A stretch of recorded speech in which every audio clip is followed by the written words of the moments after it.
Hello everyone welcome back to Nepal online school. स्वागत छ तपाईँहरूलाई नेपाल अनलाइन स्कुलमा।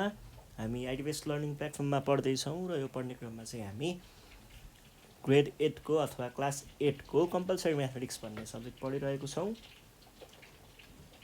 कम्पलसरी म्याथमेटिक्समा चाहिँ मैले तपाईँहरूलाई योभन्दा अगाडि रियल नम्बर सिस्टम पढाउँदै थिएँ र रियल नम्बर सिस्टम हामीले टोटल्ली कम्प्लिट गरेको हुनाले आजदेखि चाहिँ हामी रेसियो एन्ड प्रपोर्सन भन्ने च्याप्टर चाहिँ पढ्छौँ है त। ल अब यो च्याप्टरमा के हुन्छ, के पढ्नुपर्छ भन्ने कुराहरूको बारेमा एकचोटि अलिकति इन्फर्मेसन दिएँ है त। यो च्याप्टरमा चाहिँ तपाईँहरूले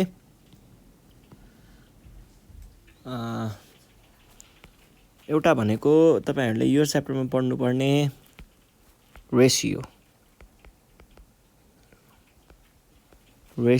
र अर्को प्रपोर्सन अनि युनिटरी मेथड।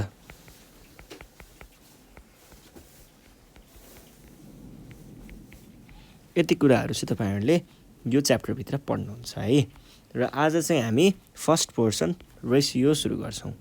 ल सुरु गरौँ है त। रेसियो भनेको के हो थाहा छ कसैलाई? रेसियो भनेर भनेको छ, अब यो भनेको के होला त? सो गेस गर्नुहोस् त। रेसियो भनेको त्यस्तो धेरै केही पनि होइन, त्यस्तो गाह्रो कुरा केही छैन रेसियोमा है। यो भनेको नर्मल्ली एकदमै सजिलो भाषामा भन्नुपर्दाखेरि यो भनेको कम्पेरिजन हो। र कम्पेरिजन पनि कस्तो खालको चिजको? कम्पेरिजन अफ सेम काइन्ड, एउटै खालको चिजहरूको कम्पेरिजन गरेको। कम्पेरिजन भनेको कम्पेयर गर्नु के, दाँजो भन्छ नि। यसको दाँजोमा त्यो यस्तो अथवा यसको अनुपातमा त्यो यस्तो भन्छ नि, हो त्यही हो है रेसियो भनेको। अब जस्तै मैले तपाईँहरूलाई भन्नु पर्यो, म के भने भन्दाखेरि हेर्नुहोस् है, क्लास 8मा 25जना विद्यार्थी छन् अनि क्लास 9मा 35जना विद्यार्थी छन् रे भने अब यसलाई अब दाँज्नु पर्यो के हामीले, के दाँज्नु पर्यो भन्नाले कम्पेयर गर्नु पर्यो। क्लास 8को विद्यार्थी र 9को विद्यार्थीलाई चाहिँ हामीले दाँज्नु पर्यो भने कसरी भन्छौँ त? कक्षा 8मा चाहिँ 25जना छन्, कक्षा 9मा चाहिँ 35जना छन् भने यिनीहरू त्यही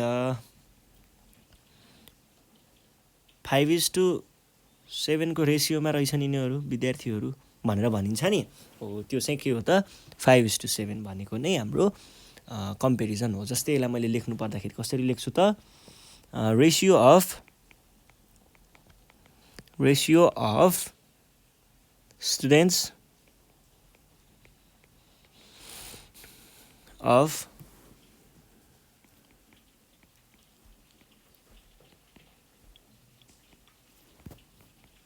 to the students of class 9 is भनेर 25। पहिला के को युज गरेको छ? पहिला क्लास 8को भनेको छ, त्यही भएर अगाडि क्लास 8को लेख्ने, डिभाइडेड बाई के भयो त्यस पछाडि क्लास 9को भनेको छ, क्लास 9को त्यस पछाडि लेख्ने तलपट्टि 35। यो भनेको चाहिँ हाम्रो कम्पेरिजन हो। र यो भनेको कति भयो? 5 पंचे 5 सता भनेपछि 5/7। यो भयो कम्पेरिजनको कुरा। अब यसलाई रेसियोमा लेखिन्छ कसरी भन्दाखेरि रेसियोमा लेख्नको लागि चाहिँ 5 दुईटा टिक अनि 7 यसको चाहिँ नामहरू भन्छु है। यो भनेको अगाडिको क्वान्टिटी है, अगाडिको चिज। र यो भनेको चाहिँ यसलाई is to भनेर प्रोनाउन्स गरिन्छ। यो भनेको अब बोल्दाखेरि 5:7 भनेर भन्ने है, 5:7 भन्ने। र यो is to वाला जुन छ नि, यो साइन यो टिकटिक गरेकोलाई चाहिँ इङ्ग्लिसमा कोलन भन्छ है, कोलन भन्छ। यो कोलन साइन चाहिँ युज हुन्छ रेसियो देखाउनको लागि। र यदि त्यही कुरामा हामीलाई ratio of class 9 students of class 9 to the students of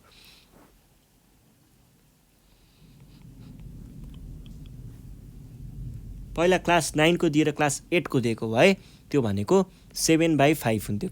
किनकि पहिला भनेको छ क्लास 9, क्लास 9मा 35 अनि त्यस पछाडि भनेको छ 25 भनेको क्लास 8। यसरी चाहिँ हामीले 7/5 पनि निकाल्छौँ है। कसरी के हुने बेलामा 7/5 हुने रहेछ अथवा 7:5 भनौँ न रेसियोमा भन्नुपर्दा 7:5 चाहिँ जब क्लास 9 क्लास 8 दिएको हुन्छ त्यतिखेर यस्तो हुन्छ है। यो भनेको के भयो रेसियो। क्वान्टिटीहरूलाई तलमाथि के कसरी हुन्छ भन्ने कुराहरू देखाएको है। र अब रेसियो भनेको त्यही हो, सिम्पली यो चाहिँ केही त्यस्तो धेरै कुराहरू होइन, कम्पेरिजनको कुरा हो। र यसलाई हामीले यदि अब जेनरल टर्ममा भन्नु पऱ्यो है, जेनरल टर्ममा कुरा गर्नु पर्दाखेरि चाहिँ यदि ए को र बी को हेर्नुहोस् है, यदि ए को र बी को निकाल्नु छ भने रेसियो यसलाई A:B भनेर भनिन्छ, जसमा चाहिँ यसलाई लेख्दाखेरि A/B पनि लेख्न सकिन्छ। र यो एलाई हामीले के भन्छौँ A फर एन्टिसिडेन्ट, त्यसै गरी B for consequent, SEQUENT consequent भन्छ यसलाई, एन्टिसिडेन्ट र कन्सिक्वेन्ट है। ए र बीलाई यसरी लेखिन्छ है। जस्तै अब मैले लेखेँ ल 36:3 भने यो भनेको के भयो, यहाँनिर 36 भनेको एन्टिसिडेन्ट, किनकि एन्टिसिडेन्ट अगाडि आयो भनेको यहाँ आउनेलाई अगाडि आउनेलाई एन्टिसिडेन्ट र पछाडि आउनेलाई के त कन्सिक्वेन्ट भनेर भनिन्छ है। यो भयो कन्सिक्वेन्टको कुरा। अब यिनीहरू चाहिँ जेनरली कम्पेरिजन चाहिँ फेरि एउटै खालको क्वान्टिटीहरूको हुन्छ है। जस्तै मैले स्टुडेन्ट्स र स्टुडेन्ट्स लिएँ नि होइन, हो त्यस्तो स्टुडेन्ट्स टु स्टुडेन्ट्स अथवा स्टुडेन्ट्स टु टिचर्स एउटै खालको क्वान्टिटीहरूको चाहिँ हामीले रेसियो लिन्छ है। अनि अर्को हुन्छ यसैसँग अलिकति तलमाथि भएर बनेको हुन्छ कम्पाउन्ड रेसियो भनेर। के अरे compound ratio,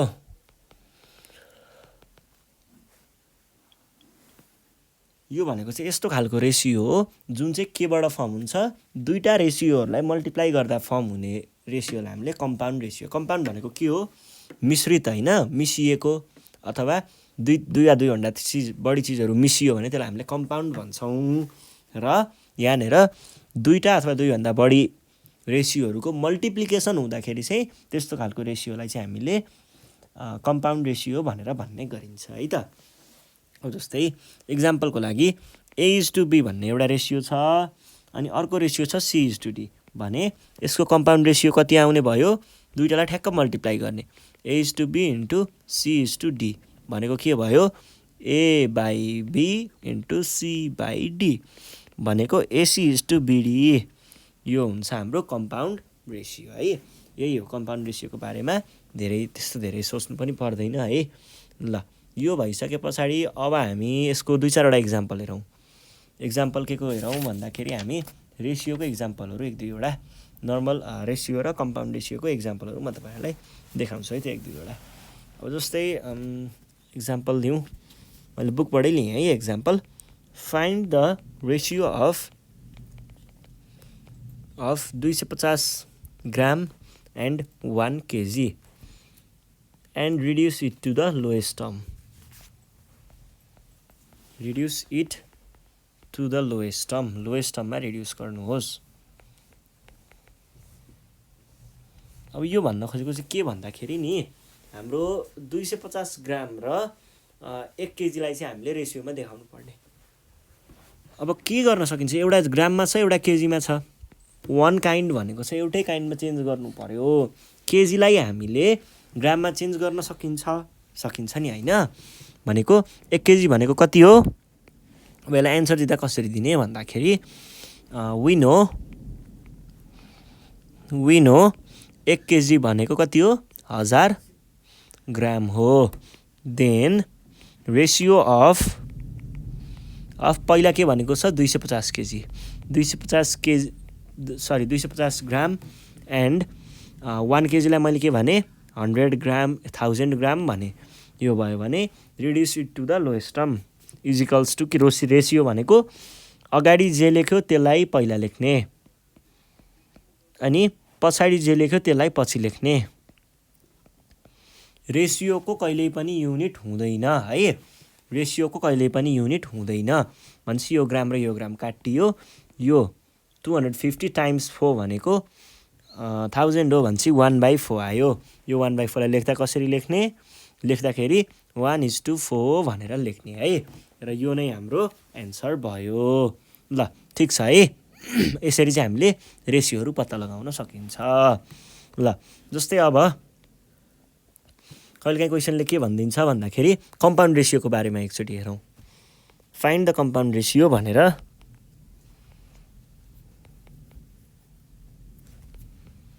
find the compound ratio भनेर के दियो हामीलाई, एमा चाहिँ 3:4 एन्ड 2:5 भनेर दियो अरे ल मानौँ। अनि बीमा चाहिँ 2:3, 5:7 एन्ड 6:5।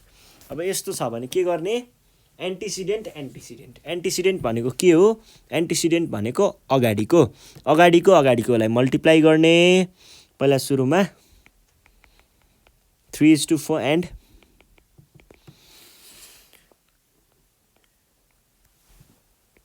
एन्टिसिडेन्ट र एन्टिसिडेन्टलाई मल्टिप्लाई गर्ने, डिभाइडेड बाई के हुने भयो, कन्सिक्वेन्ट र कन्सिक्वेन्ट भनेको पछाडिको र पछाडिको भनेको 3 दुना 6 भाइ, हुन त यस्तो गरौँ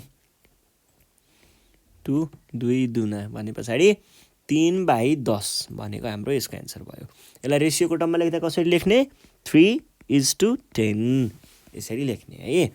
ल अर्को हामीलाई के भनेको छ, 3टाको दिएको छ अहिले त हेर्नुहोस् न। यसमा पनि के गर्ने, एन्टिसिडेन्ट एन्टिसिडेन्ट एन्टिसिडेन्टलाई मल्टिप्लाई गर्ने। 2 × 5 × 6 डिभाइडेड बाई 5 × 7 × 5। यो भनेको यो 5 र यो 5 काटियो, अनि 12/35 यो नै हाम्रो के भयो त, यहाँ त 3 पो रहेछ त, रोक्नुहोस् है, यो 3 हो, यो 3 हो है, 3 भयो। 3 हो भनेदेखि 3 दुना 6, 2 दुना 4 र 3 काटियो 7 मात्रै बाँकी रह्यो। यो चाहिँ हाम्रो एन्सर भयो है। यसरी हामीले कम्पाउन्ड रेसियो पत्ता लगाउन सक्छौँ। ल जस्तै अर्को एउटा क्वेसन पनि गरिदिइहालौँ। यहाँनिर के भनिरहेको छ भन्दा, if A:B = 3:4 and B:C = 2:5 find, पत्ता लगाउनु पर्ने A:C र A:B:C। अब यहाँनिर के भनेको छ, A:B को भ्यालु दिएको छ हामीलाई कति, एकदम ट्रिकको कुरा हो है। A:B भनेको 3:4 अनि B:C भनेको 2:5। यस्तो छ भने हामीले यहाँबाट के गर्न सक्छौँ भन्दाखेरि, हेर्नुहोस् है सजिलो ट्रिक। यो भनेको के हो, और A/B भनेको 3/4 अनि B/C भनेको 2/5। यो छ भने यो दुटालाई मल्टिप्लाई गरिदिनुहोस् है।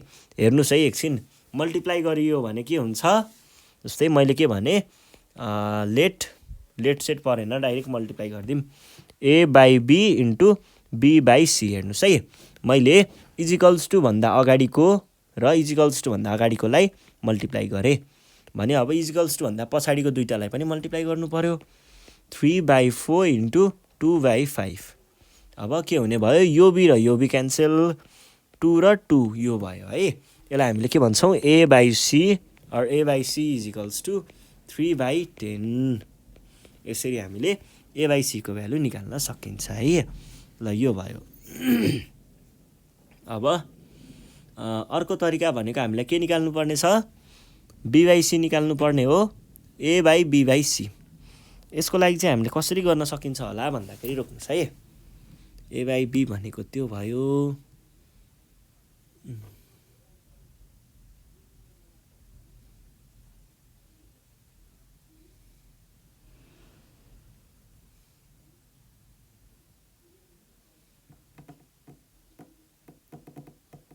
ल यसमा के गर्न सकिन्छ भन्दाखेरि, हेर्नुहोस् है, पहिला सुरुमा के दिएको छ, A/B भनेको कति छ, 3/4 अनि B/C भनेको 2/5 यस्तो भएको केसमा के गर्न सकिन्छ, यहाँ बीको भ्यालु 4 छ, यहाँ बीको भ्यालु 2 छ, यो दुइटाको एलसिएम निकाल्ने अनि एलसिएम निकाल्दाखेरि जति आयो नि त्यति नै बनाउने, दुइटै यहाँको बीलाई पनि त्यति नै बनाउने, यहाँको बीलाई पनि त्यति नै बनाउने, एलसिएम नै बनाउने।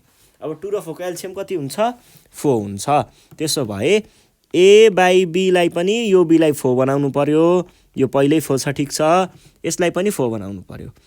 यसलाई 4 बनाउन के गर्नु पर्यो, 2 मा 2 लाई 4 बनाउन टाइम्स 2 गर्नु पर्यो। तर यो के हो, न्युमेरेटर हो, न्युमेरेटरमा मल्टिप्लाई गरेपछि डिनोमिनेटरमा पनि गर्नुपर्छ, भनेपछि 4/10 आयो र यो त यो नै छ है। अब के भयो, ठ्याक्क मिल्यो क्या अब चाहिँ कुरा, यहाँ पनि 4 छ, यहाँ पनि 4 छ, दुइटै 4 मिल्यो भने चाहिँ हामीले के गर्न सक्छौँ, हामीले त्यस पछाडि चाहिँ भन्न सक्छौँ A/B/C भनेको यो 4 भन्दा माथि के छ, A छ, A भनेको 3 दिएको छ, अनि यहाँको B/C हो, यो B भन्दा तल के छ, C छ, र C को भ्यालु कति छ, 10 छ, र यो नै तपाईँहरूको एन्सर हो है। ल आज हामीले ओभरभ्यू पढ्यौँ, योभन्दा नेक्स्ट सिरिजमा चाहिँ हामी यसको इक्जाम्पलहरू पढ्नेछौँ। त्यतिखेरसम्मको लागि नेपाल अनलाइन स्कुल बिदा माग्न चाहन्छ। तपाईँहरू घरमा बसेर पढ्दै गर्नुहोस् है, प्र्याक्टिस गर्दै गर्नुहोस्।